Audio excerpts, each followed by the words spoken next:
Salut et bienvenue dans ce troisième épisode de notre série sur la recréation du jeu World's Hardest Game dans Unity. Dans les épisodes précédents, on a posé les bases du projet en configurant la scène et les premiers éléments. Aujourd'hui, on passe aux choses sérieuses. On va ajouter notre joueur dans la scène et écrire ensemble notre tout premier script en C# pour le faire bouger.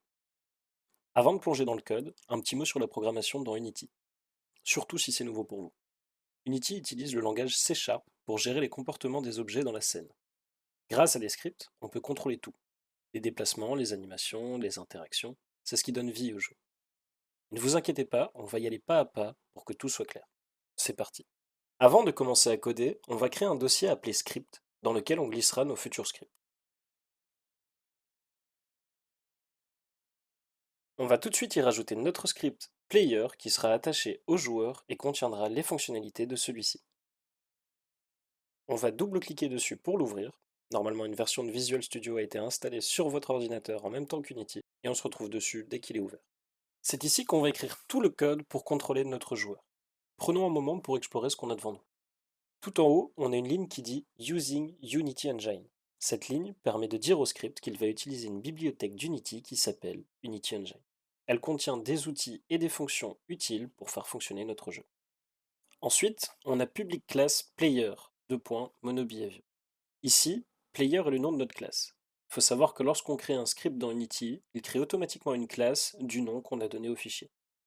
Cette classe représente le code spécifique à notre joueur. MonoBehavior signifie que ce script est un composant Unity et il peut être attaché à des objets dans notre scène. Grâce à ça, notre joueur pourra interagir avec l'environnement d'Unity. Juste en dessous, on retrouve trois fonctions, Awake, Start et Update. Normalement, tu ne dois voir que Start et Update par défaut. Pas d'inquiétude, même si tu n'as pas la même chose. Awake est exécutée au tout début, dès que le script est chargé. Elle est utile pour initialiser des éléments. Start est appelée une seule fois aussi, juste après Awake. Update, elle, est appelée à chaque image ou frame de notre jeu. C'est ici qu'on mettra les actions ou les mouvements qui doivent être répétés constamment, comme déplacer le joueur. Voilà, maintenant que tu sais ce que tu regardes, on peut commencer. On peut supprimer ces trois fonctions, on les réécrira si on en a besoin. On va commencer par créer deux variables, une appelée speed, qui représentera la vitesse de déplacement du joueur, et une appelée RB, qui sera le rigid body du joueur. Le rigid body, c'est le composant qui permet au GameObject d'interagir avec le moteur physique d'Unity. Au-dessus de notre classe, on va utiliser un attribut appelé requireComponent. Il permet de dire au script qu'il ne peut fonctionner que si l'objet auquel il est attaché possède un certain composant, dans ce cas, un rigid body.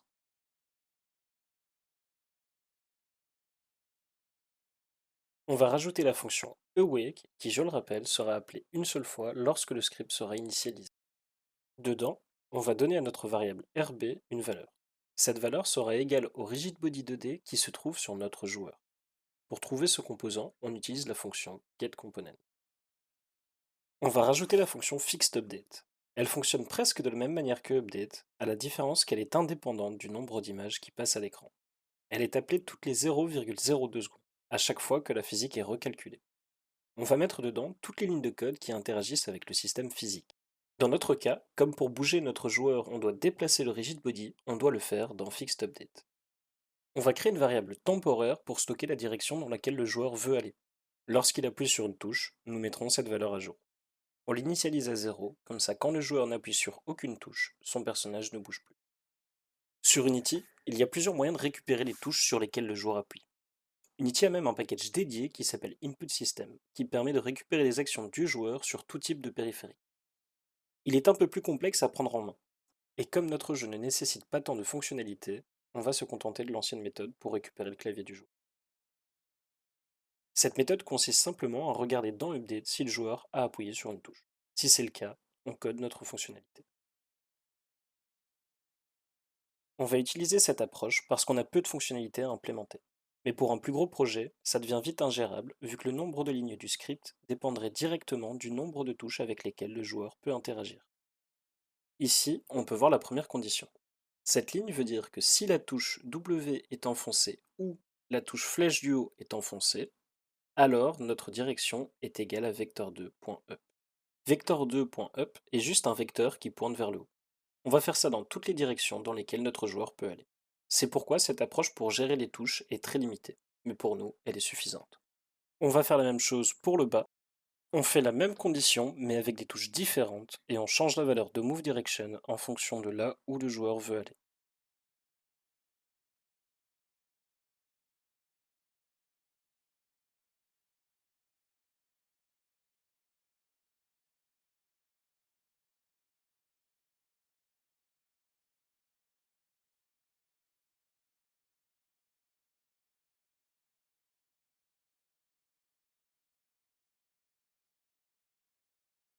Pour la gauche,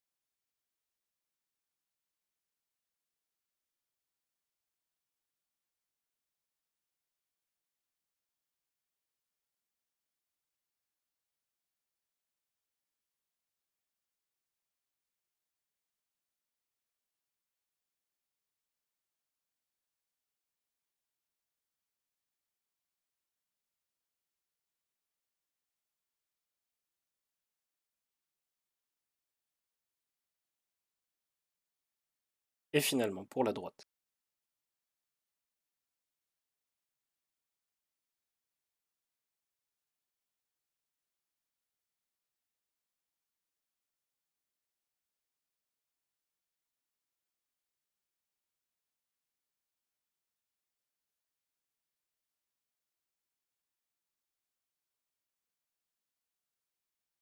Maintenant qu'on sait dans quelle direction le joueur veut aller, il ne reste plus qu'à le déplacer. On a dit qu'on allait utiliser le rigid body du joueur. Donc pour le faire bouger, on va utiliser sa vélocité linéaire. On va dire que la vélocité linéaire du rigid body est égale à un nouveau vecteur qui a pour coordonnée celle de move direction. Et on va le multiplier par notre variable speed pour avoir un contrôle sur la vitesse du joueur. On va maintenant retourner sur Unity et créer le joueur. Pour créer notre joueur, on va simplement glisser le sprite du joueur dans la hiérarchie.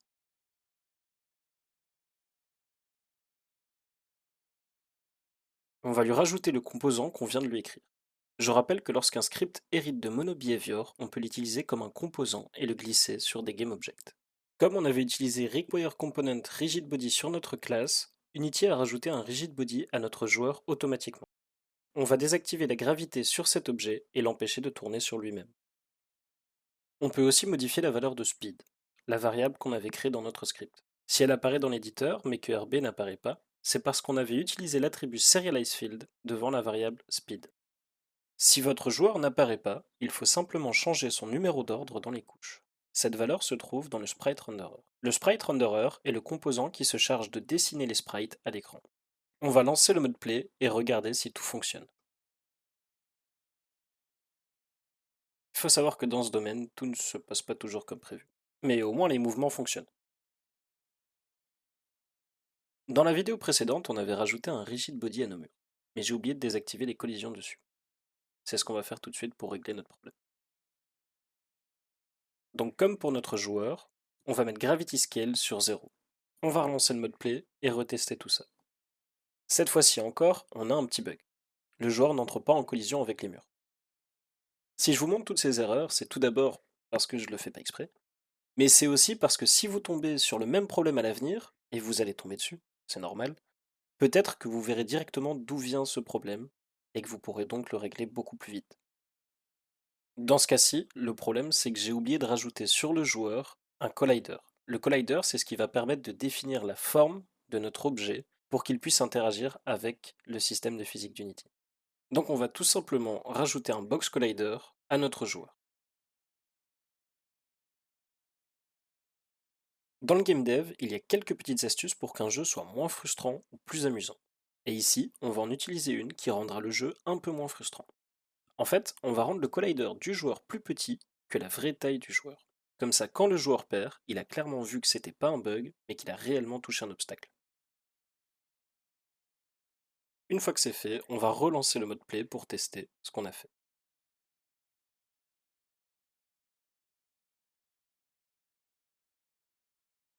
Et promis, c'est le dernier, mais il y a encore un dernier bug à réparer. Cette fois-ci, le problème, c'est que quand on touche un mur, au lieu d'être bloqué, on le pousse.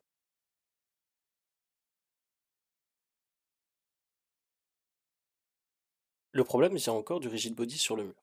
Pour qu'il soit impossible à bouger, on doit le changer en statique. Une fois en statique, il sera impossible de le bouger. Une fois que c'est fait, on va relancer le mode play pour tester ce qu'on a fait. Cette fois-ci, tout fonctionne, le joueur peut bouger, et il est bel et bien confiné dans la zone de jeu. Personnellement, je trouve le joueur un peu trop grand, donc on va aller dans le composant transform du joueur et changer légèrement son échelle. C'est terminé pour cette partie du jeu. Dans la prochaine vidéo, on apprendra comment faire les checkpoints et les fins de niveau. Si tu as aimé cette vidéo, n'hésite pas à t'abonner, et si tu as des questions ou des erreurs, laisse-les en commentaire, je te répondrai avec plaisir. À la prochaine.